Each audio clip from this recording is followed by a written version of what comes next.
Good morning. Good morning and welcome to our webinar, Unlocking Exercise Barriers and Benefits. Eating well, thinking positively and getting stronger. I'm Heather Baumohl-Johnson, the Director of Services and Operations at Arthritis Action and a clinical hypnotherapist. Joining me today are David Vaux, registered osteopath and our therapies manager and exercise lead, and Martin Lau, registered dietitian and our services development manager. Hi guys. Hi Heather, hi everyone. Hey mate. Thanks to all attendees who have submitted their questions on this topic beforehand. We'll be responding to them today. If you have further questions you'd like to ask us during the webinar, please click on the Q&A button at the bottom of the screen and type in your question. Then, time permitting, we'll aim to answer it at the end of the webinar. If we don't have time to answer all of your questions, then we'll be sure to email you with an answer after the webinar. Please note that we are unable to answer medical questions about your specific health circumstances and would ask that you direct those questions to your GP or healthcare professional.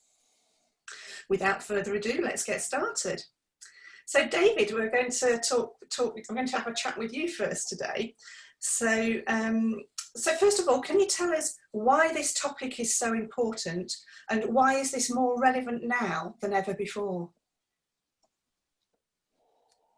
It's thanks Heather. I'm glad that we made it to this point. Really looking forward to this, haven't we, for a long time. I think it's really important that I think everyone's now more aware, arguably, than we ever have been about exercise.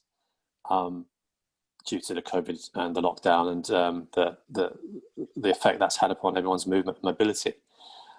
It's interesting that exercise is now being proposed very strongly, probably more vocally than it ever have been.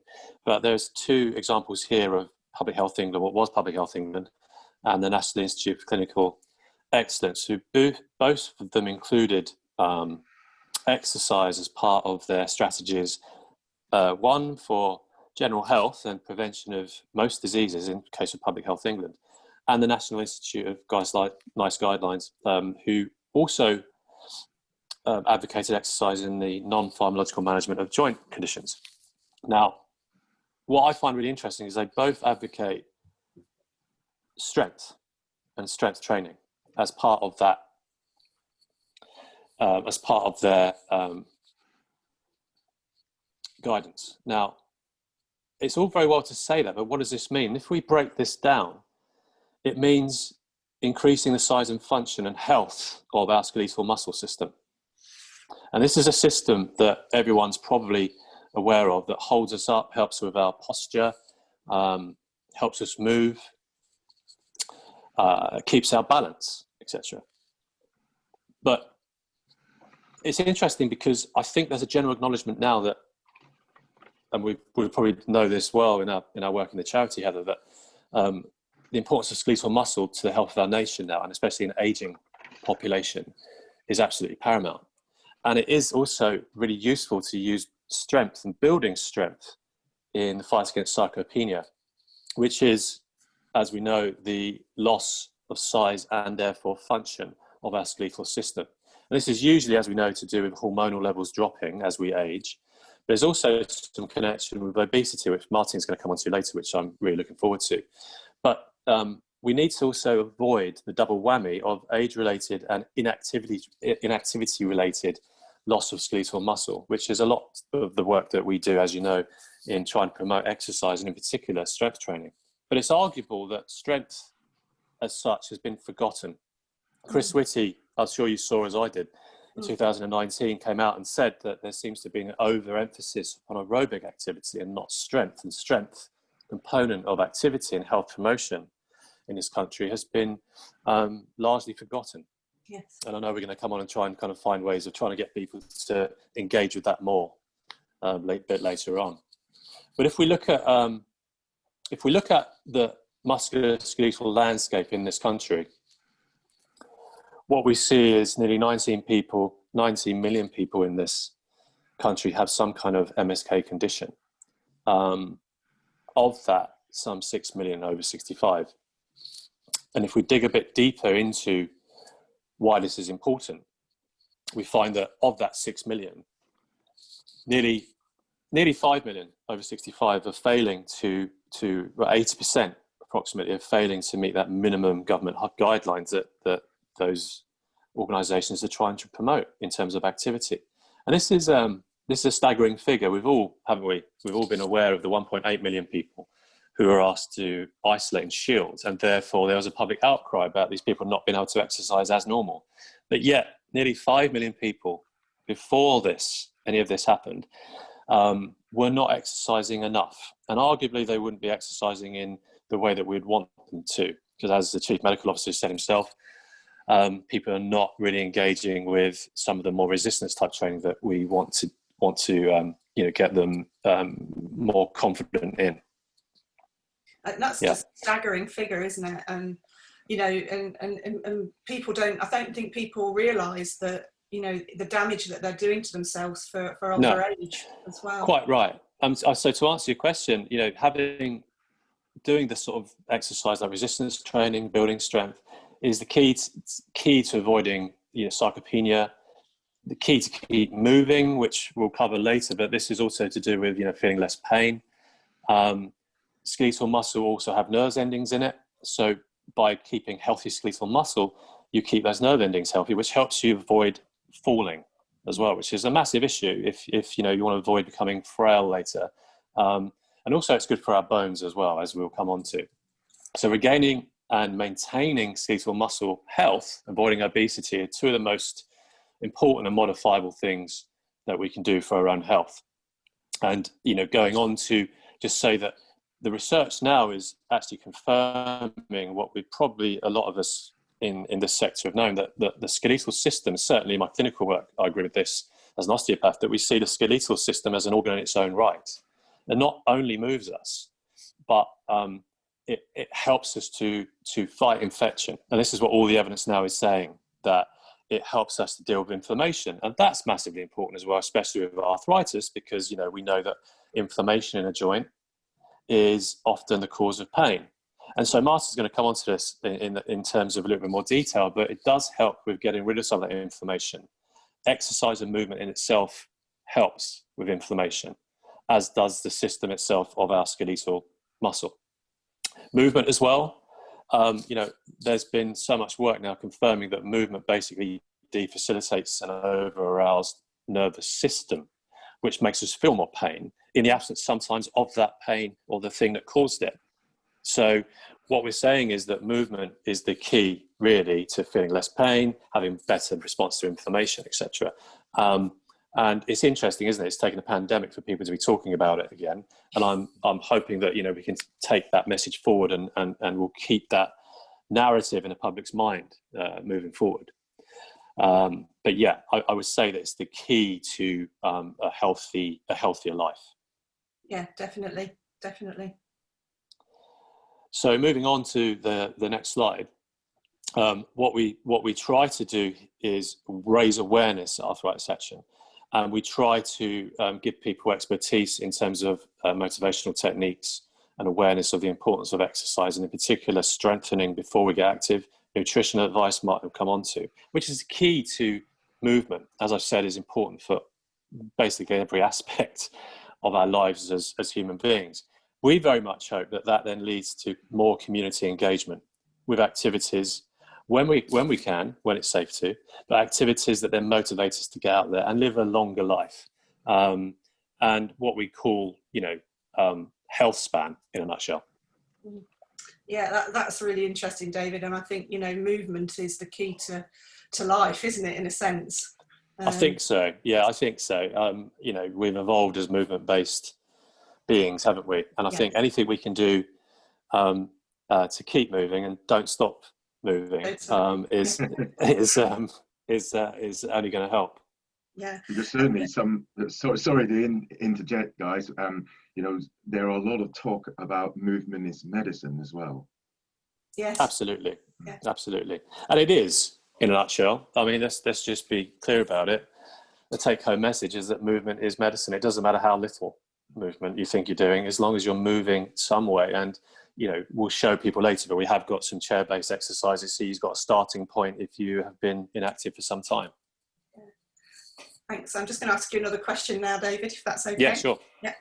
So why is the take-up of exercise very low amongst the ageing population and those with arthritis and other musculoskeletal conditions? And what are the common barriers to exercise from your perspective?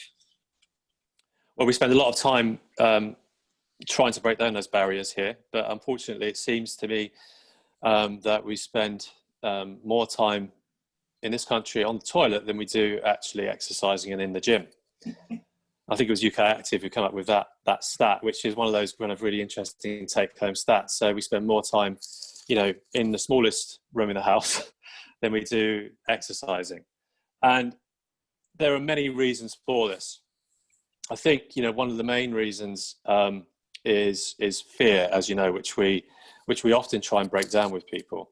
But if we look at both individual and more societal things, and language that we use, like rest is best, take it easy now you've retired, or don't overdo it, all these things, people tend to think that as we age, it's then we should stop. And again, this is don't stop moving thing, isn't it? That, actually, when you've got the time, you should use it, and you should ideally not let yourself detrain too much during your working life. But if we look a bit more detail about why there are some barriers to exercise, and in particular in the aging, what we find is that often older people aren't massively represented in any great numbers. Look no further than a typical gym floor or health club setting, and older people with pain or mobility issues are not represented.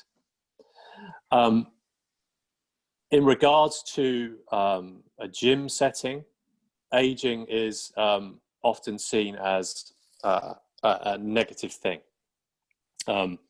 Often rest is best. If we have the next slide, we got a little bit more detail about why this is. Now, fear primarily of looking foolish, fear of pain and falling itself, loss of confidence, and maybe potentially lack of relevant advice, because in fairness to the people who provide the exercise classes and provide the gym spaces, often there's a lack of confidence. In their own study in 2018, 80% of staff of gym members said they felt unconfident in helping people who were potentially had pain, some kind of mobility issue, or someone who was elderly. So you have fear on their side as well, that they might inadvertently make someone worse or injure someone. And this is understandable.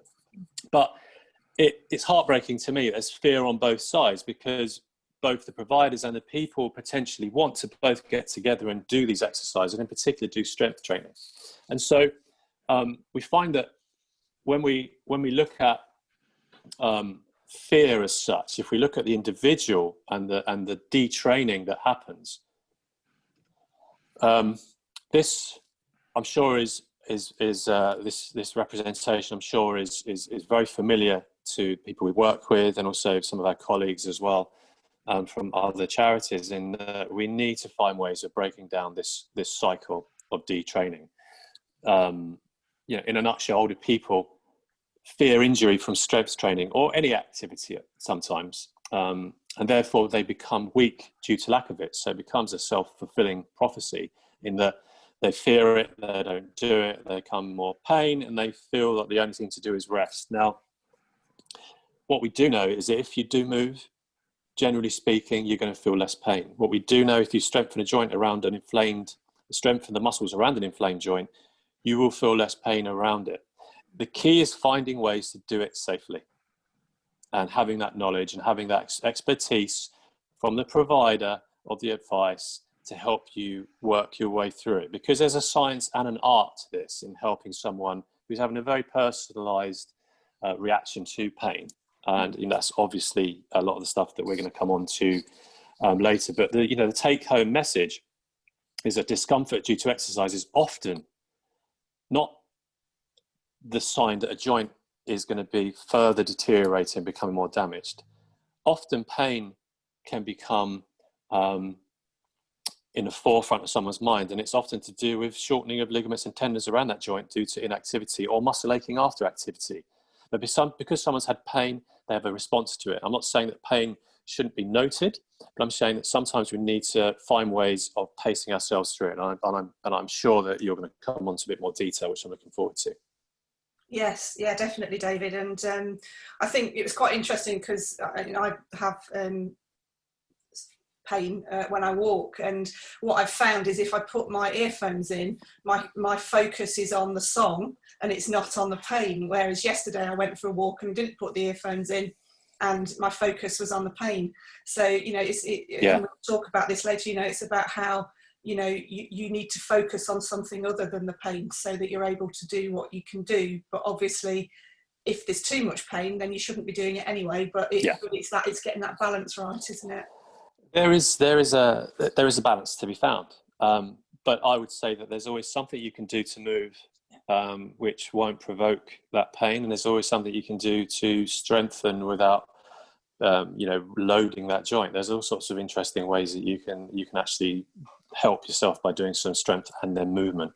Yeah, that's brilliant, and you'll tell us more about that, I'm sure. But what is Arthritis Action's approach for increasing exercise, and in particular strength in the ageing or those in pain? Well, as you know, we've been looking at various resources, but we'd like to think of what we offer as an ecosystem for anyone who becomes a member, or in fact anyone who wants to look at our resources online, in that we like to raise awareness and give psychological support in terms of the right advice and our resources in mental health, motivational techniques to understand the importance of how to think about movement and exercise, but also how to actually go about executing that and doing it. But that's nothing without the right nutritional advice as well. I'm very excited about Martin's input on this today, because it's very well saying do some activity, but we can maximize that activity and that kind of change in patterns of movement by eating right, and in particular by building the right diet around gaining strength. And Martin's going to come on to the detail as the expert on that. That then feeds nicely into our philosophy of trying to get people stronger before they get more active and engage in community activity, which is going to be motivation in itself. And that, as I said, will lead to health span. And Martin was going to very kindly just show everyone some resources we have. We also have a great team. So, we have a team of experts who are ready to help people if they're not sure. And that is often all people need, is a bit of a point in the right direction. Off they go, because they are motivated. Here we have some seated exercise resources that are for people if, they've been inactive for a little while, just to get them moving and get more mobile.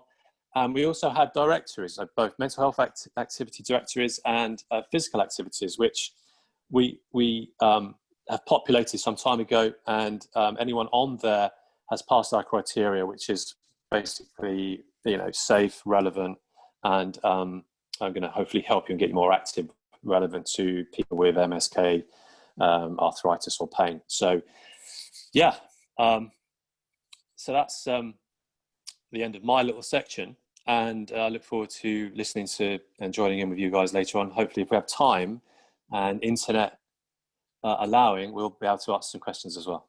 Yeah, lovely. Thanks, David. Feel free to chip in as we carry on.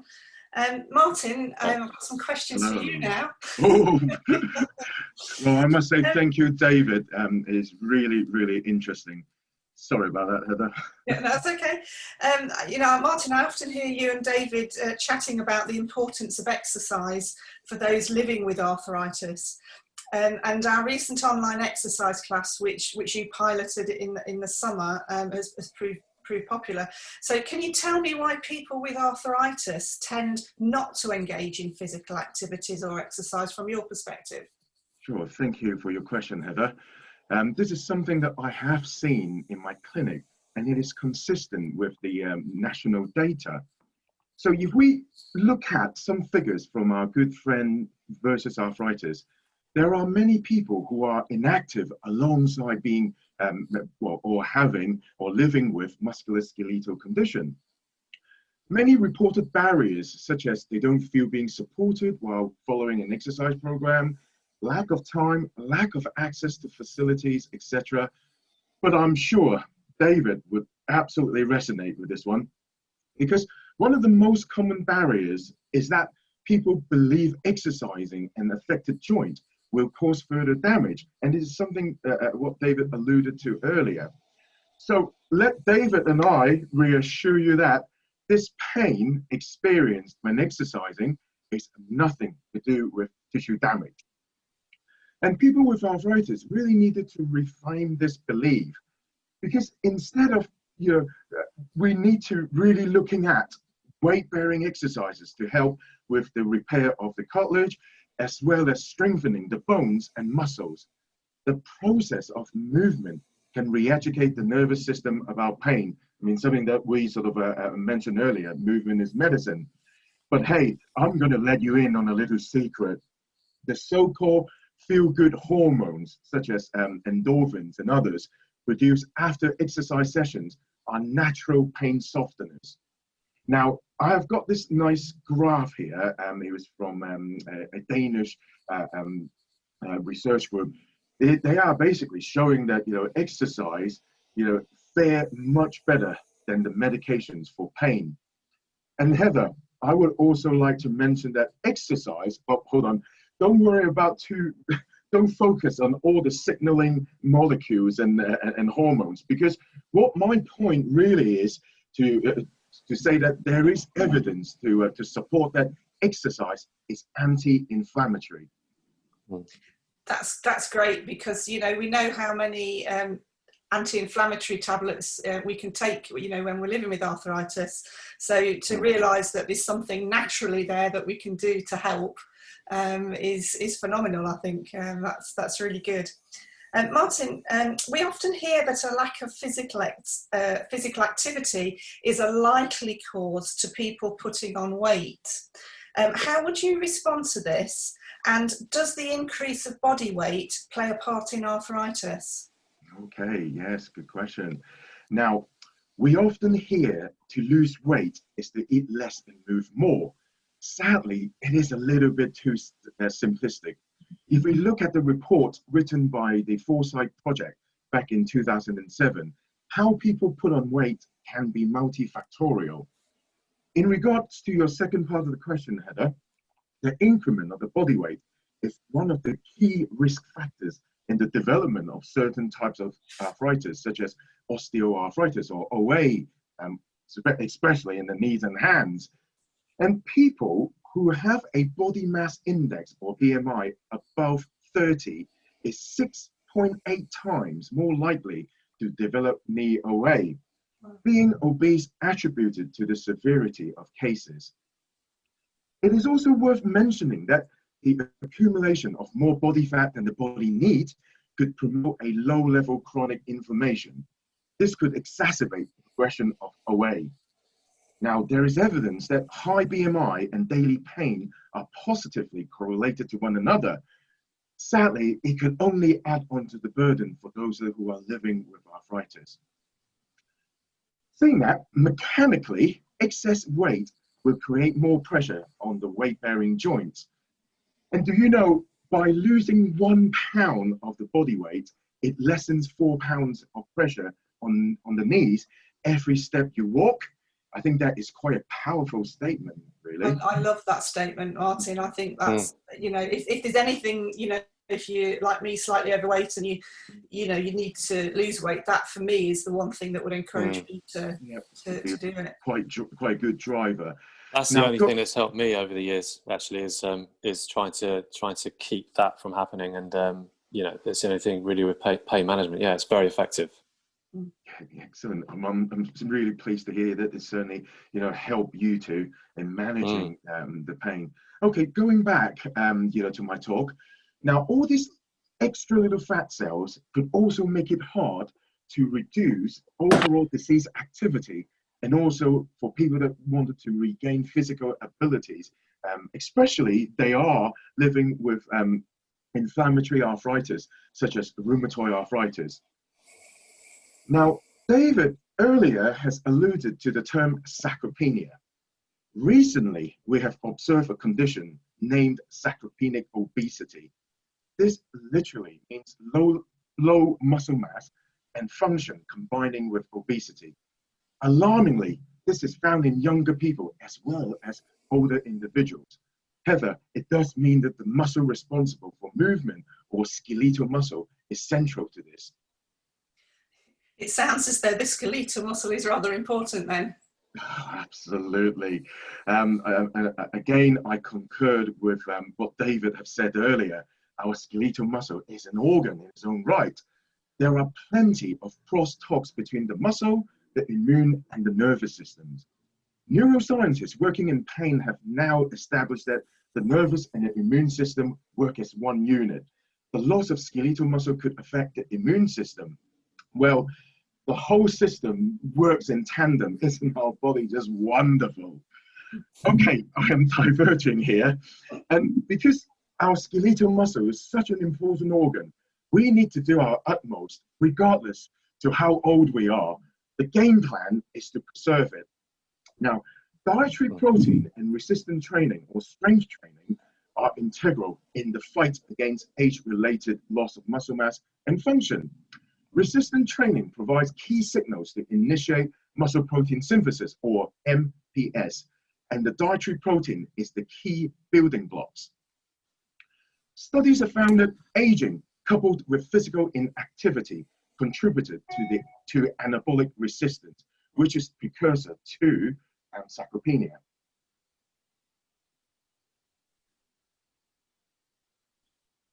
Gosh. It is quite quite a heavy yeah, I think with the information overload all of a sudden, starting from David talking about exercise activity, strength training, to suddenly I'm bombarding the nutritional side. So for those who find it a little bit difficult to follow, I do apologize. But saying that, I'm available on the other end of the telephone should you have any questions that you would like to ask.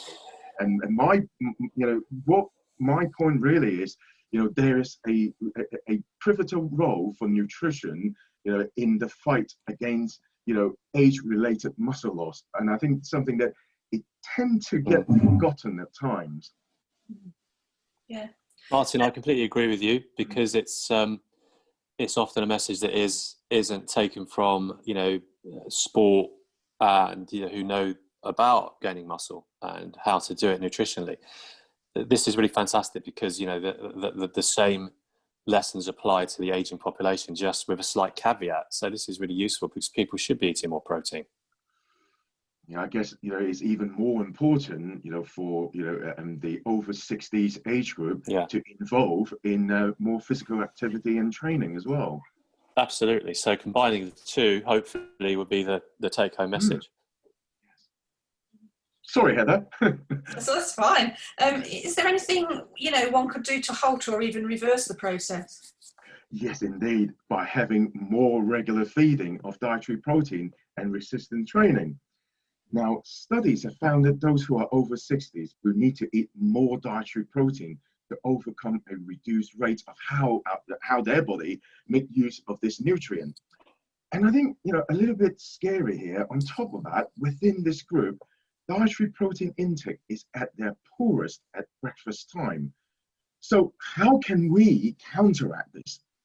To have more protein at breakfast for a start.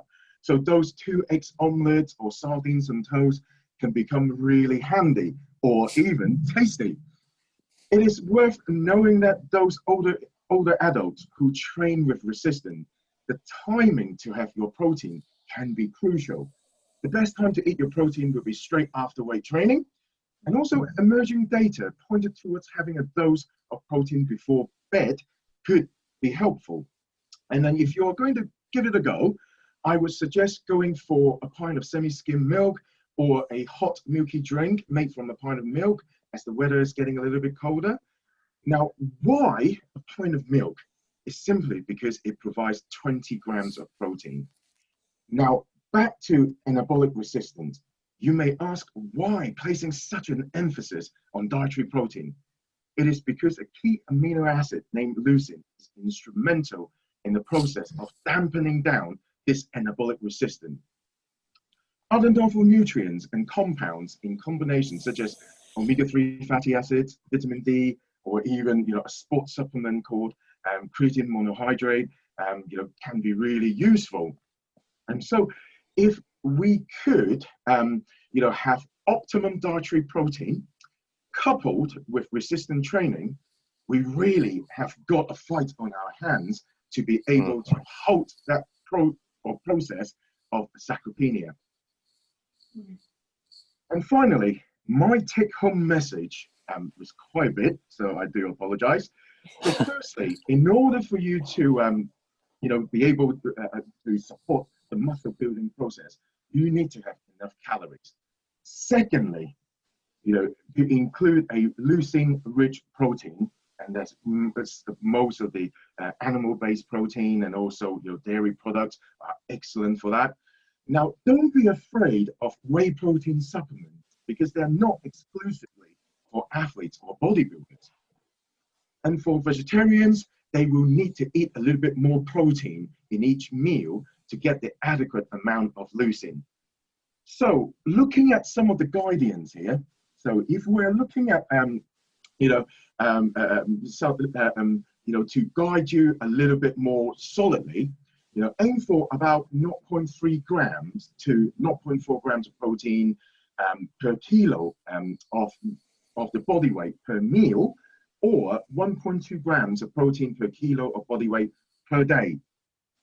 Translated into practical terms, this will mean that for a 70 kilogram individual who may be eating 3 meals a day, he or she will need to have around 30 grams of protein per meal to meet that 0.4 gram per meal, or the 1.2 gram per day recommendations.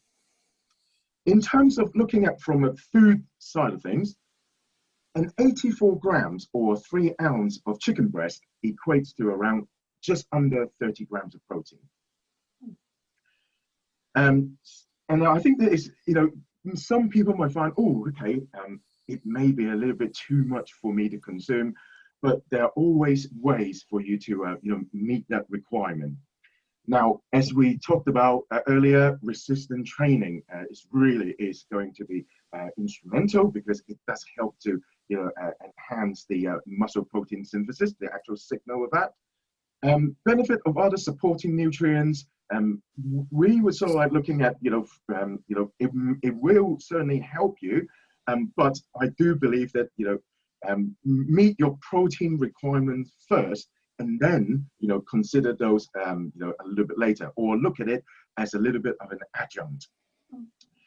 And I think finally, when we talk about increasing protein intake, people tend to go, oh, okay, well, what about, my kidneys? Now, some of the latest research are looking at, high protein intake. It doesn't damage the kidney only if you have got a good kidney function. And then so that sort of like round up, my section. And so before I pass you over to Heather, if you would allow me to quickly mention our online self-management resource. It is a support platform with different short videos and info on how best to manage your arthritis. Okay, David and I have discussed the physical aspect on the importance of strength training for people with arthritis. We also know that even a little bit of exercise can play a fundamental role in improving mental well-being. Heather, I am looking at you here. Thanks, Martin. Can you tell us more about the benefits of exercise and how it may help to improve mental health? Yes, definitely. I mean, exercise or activity or movement, as both you and David have alluded to, it can help people who have one or more long-term conditions to manage. And by managing it, it can lead to lower levels of medication. You've talked about the natural anti-inflammatory of moving. So that can also bring about less pain. So, strengthening those muscles around the joints of pain, it can help reduce the less pain there. And it can increase your quality of life. If you're not in pain so much, you can do more, and you can go and enjoy life a bit more.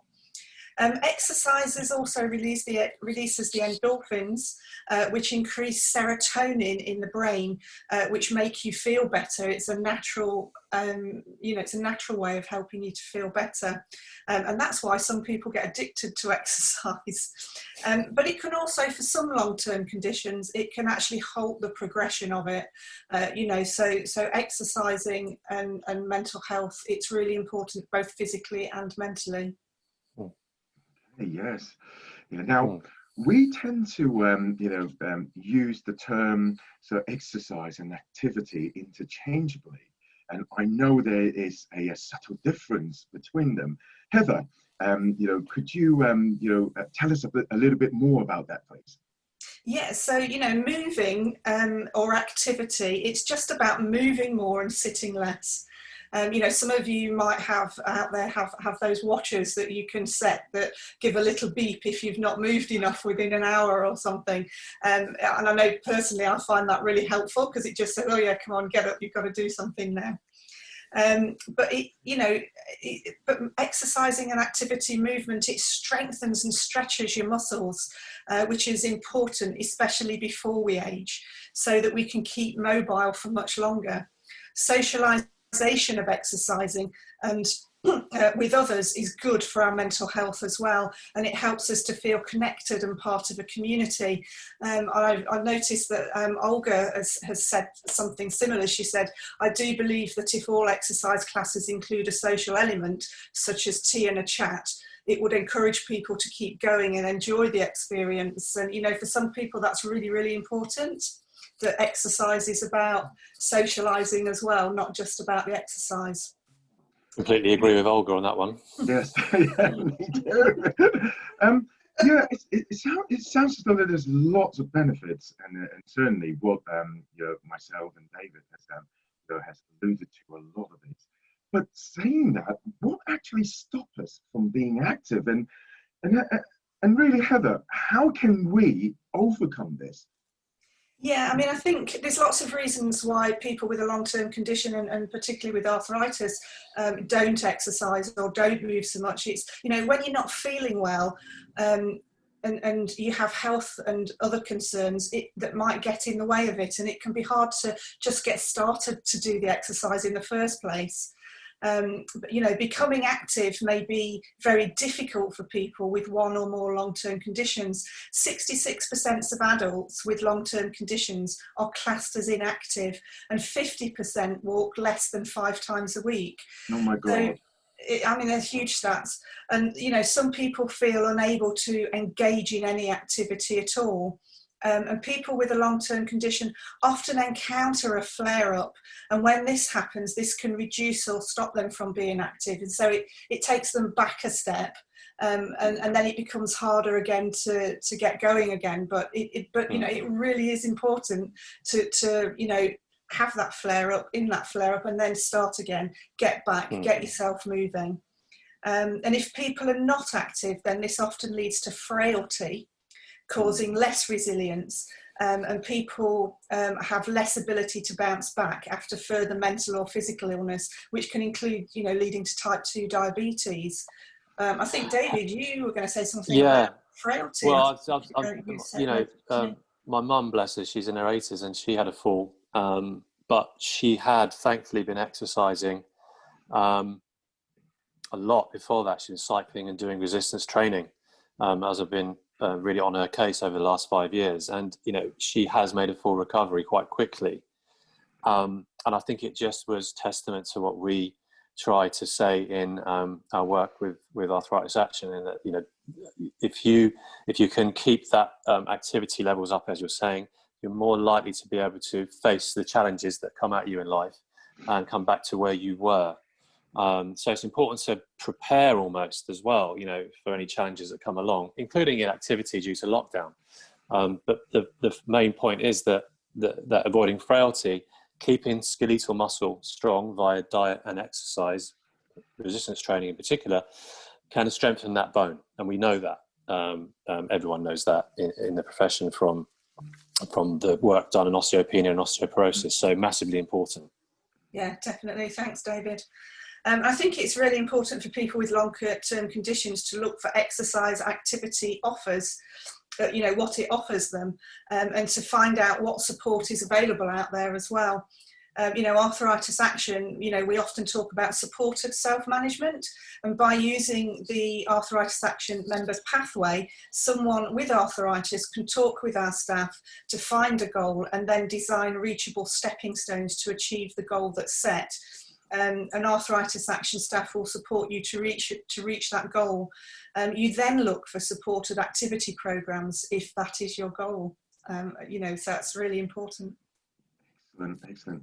Heather, can you give me, well, can you give us some tips as to, you know, help us to become more active and take up different forms of exercises?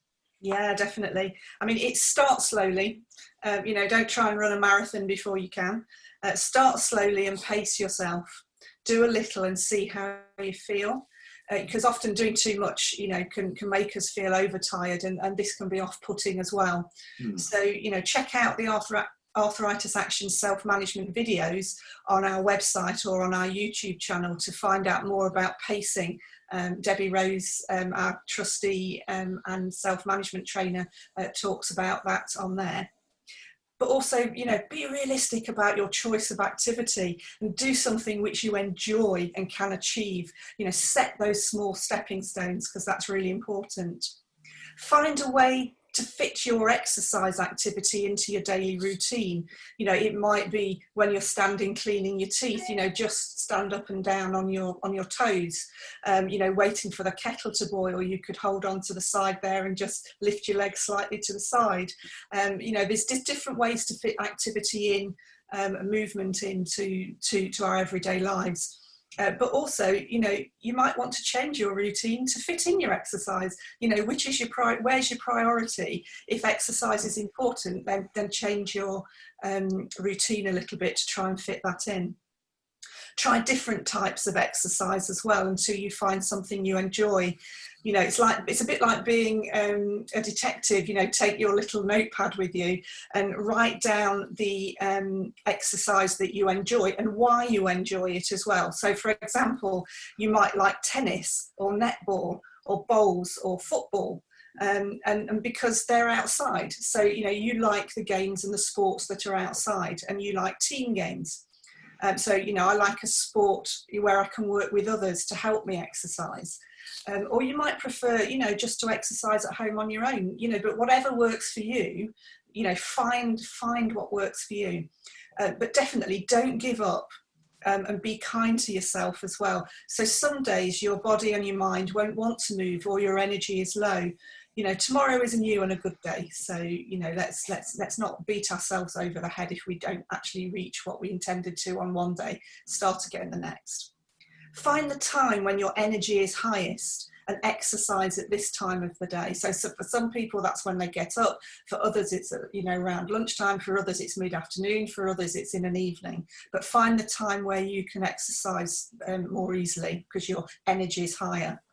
Notice if your medication affects you and your mood, or your energy, and how you think and approach to exercise, you know, around taking your medication as well can be helpful.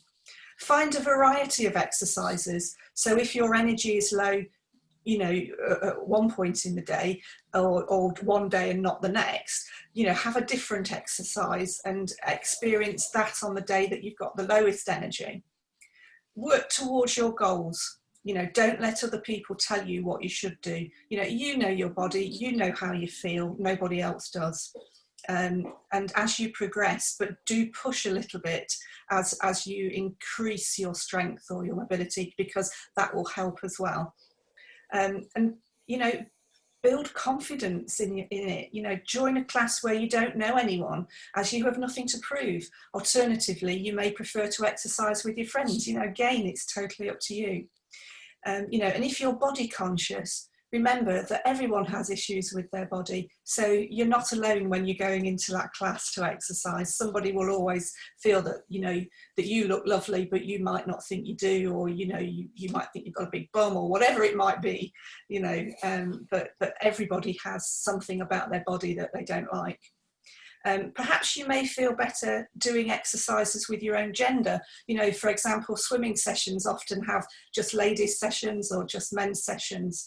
But whatever you do, make sure you're in an environment where you feel comfortable.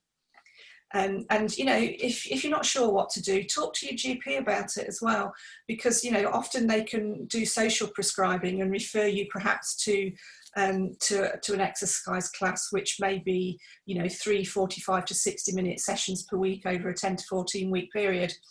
You know, but pace yourself first and build your strength, your physical strength, and build your mental strength as well.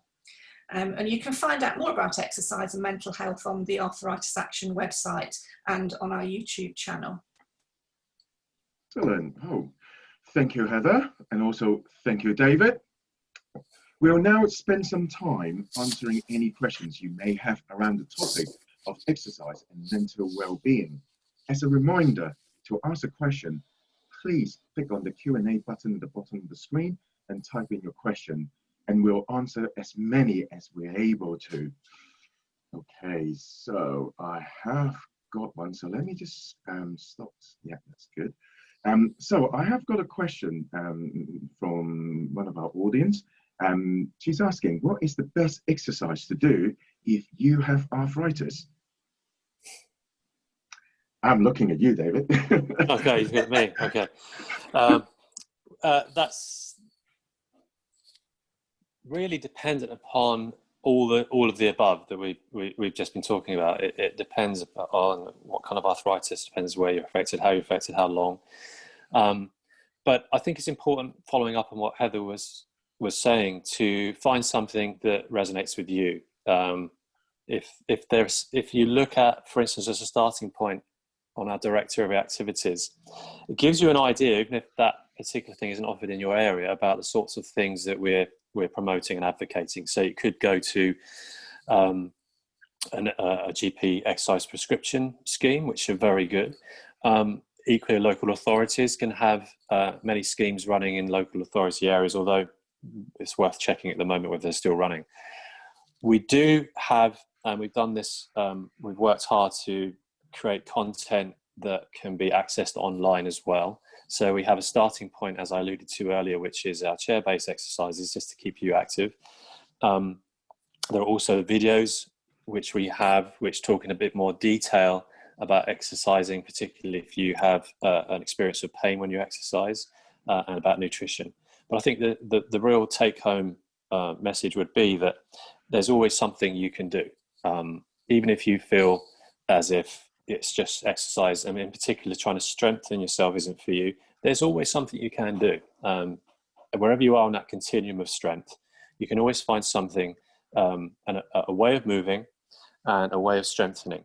So we've been talking and alluding to weights and resistance, but that can, just to clarify, that can be your own body weight. That can be you standing up and sitting down from your chair. That can be using your staircase at home. It can also be using household equipment if for whatever reason you can't get out. So you can use a carton of milk which has been washed out and filled with water. That can be 1 litre is 1 kilo.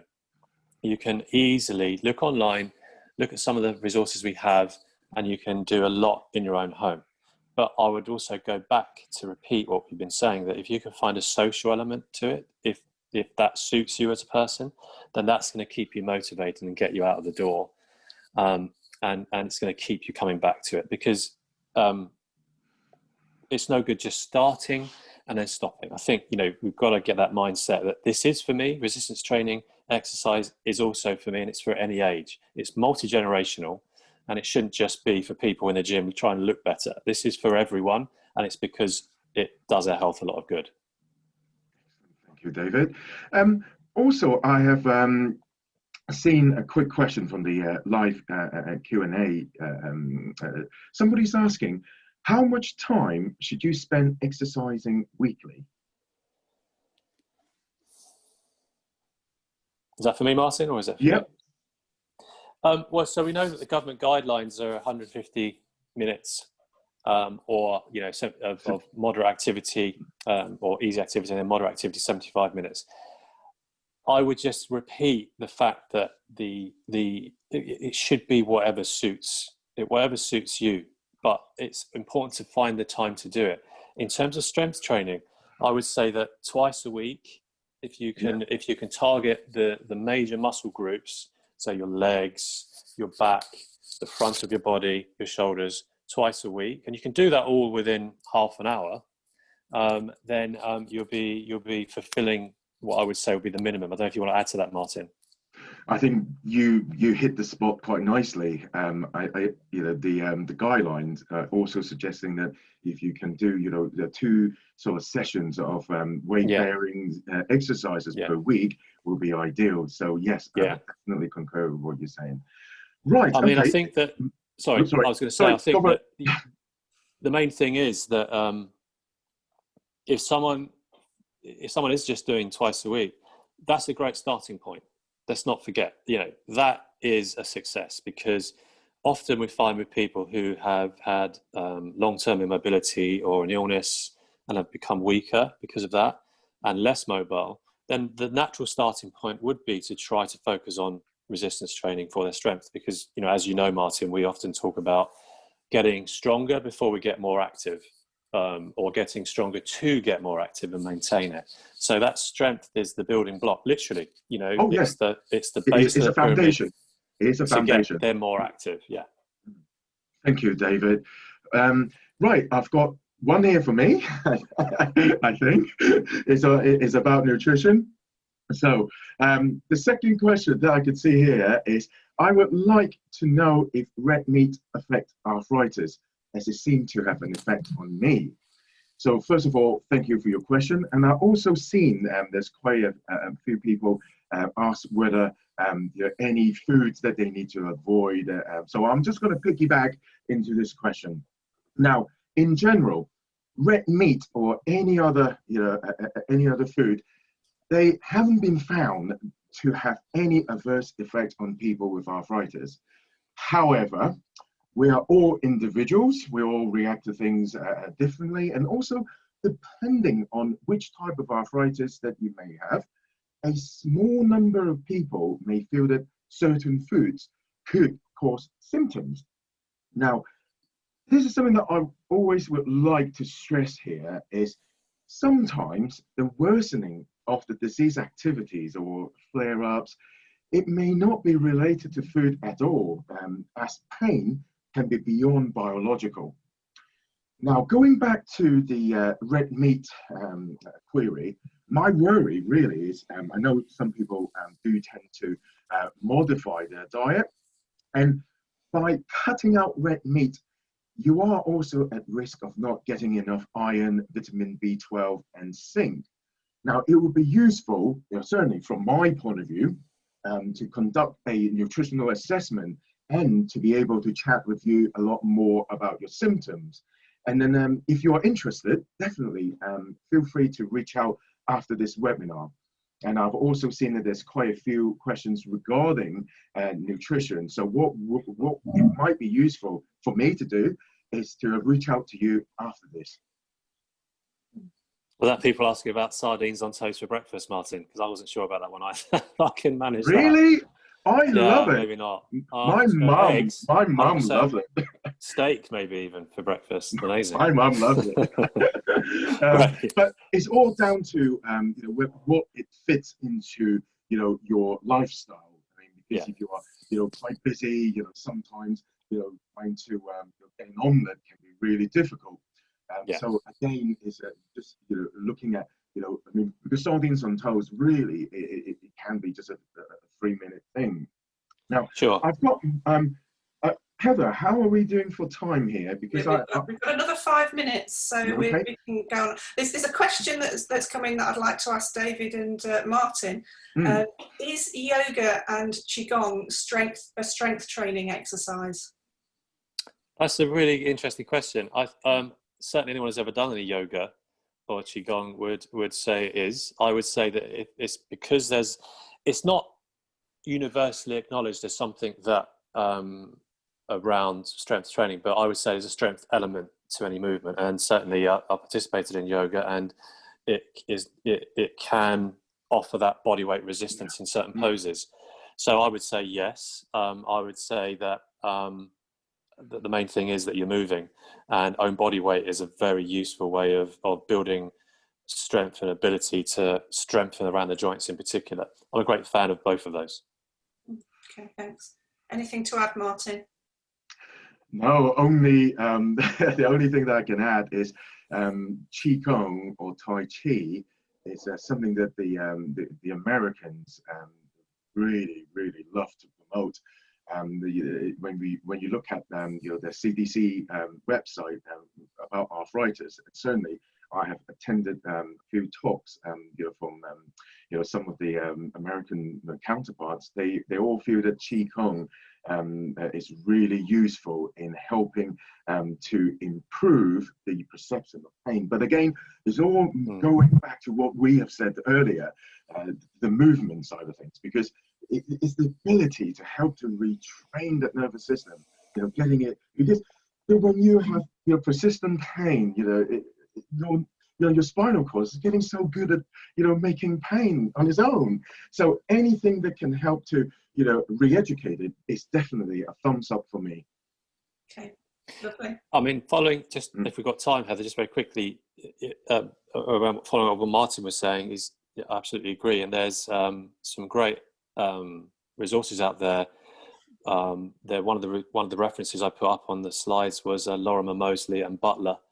So Lorimer and Butler, Mosley and Butler, really good information about how to explain pain. And their book is called Explain Pain. I'd recommend it to anyone because it's all about promoting and advocating exercise and movement to help defacilitate that. And there's a great book out there that people can maybe invest in. Yeah, definitely. Right, I've got one question here. I have been less active during lockdown. Up until now, up until the lockdown, I've been doing lots of activities and exercises. I am concerned about developing arthritis as my mum, she has severe arthritis of the hips. Is there anything I can do to prevent it?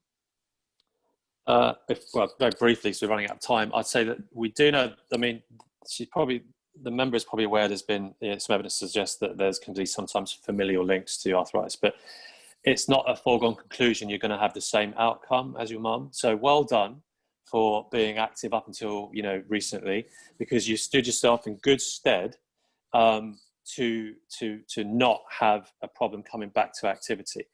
Find whatever way you can, and whatever way you were doing before, to get back to activity, because it's activity, strengthening those movements around the joints, lengthening the ligaments and getting that full flush through the joint or synovial fluid that comes with movement that's going to protect you. So I would just say keep doing what you're doing. It's obviously worked so far because you're not telling me you have got arthritis. What you're telling me is that you're fearful of getting it. So just keep doing what you're doing. All of the above, really. Everything we've just said in this webinar will apply to you. Looking at what Martin said with the nutrition, what we've been saying about finding different ways of just getting movement through those joints is key. And again, just I'd signpost people to our directory because it gives you an idea of the sort of things that we recommend across the board. It's not just sport and activity, it's any activity that gets you moving. So yeah, hopefully that's helpful. Lovely, thank you. Thanks to everyone for submitting your questions either before or now live. If we haven't responded to them on air, we will get back to you via email, because there are a few questions that I think we can answer off air. So this concludes our webinar on the benefits and barriers to exercise. If you'd like more information on the subject, please visit our website, www.arthritis-action.org.uk. We have a number of useful resources that will help you self-manage your condition, including detailed information on exercises, dietary information, wellbeing resources, and tips on staying connected. We also have a dedicated website page on COVID-19 that gives advice and information, so do check that out if you would like to. A video of this webinar will be made available shortly on our YouTube channel, and we will send you an email with a link to the recording once it's available. All that's left for me to say is thank you to David and Martin for joining me today. to discuss this important topic. And thank you to everyone for joining us too. We hope you all stay safe and healthy, and we look forward to hearing from you soon. Thank you. Goodbye, everyone. Bye-bye. Thank you.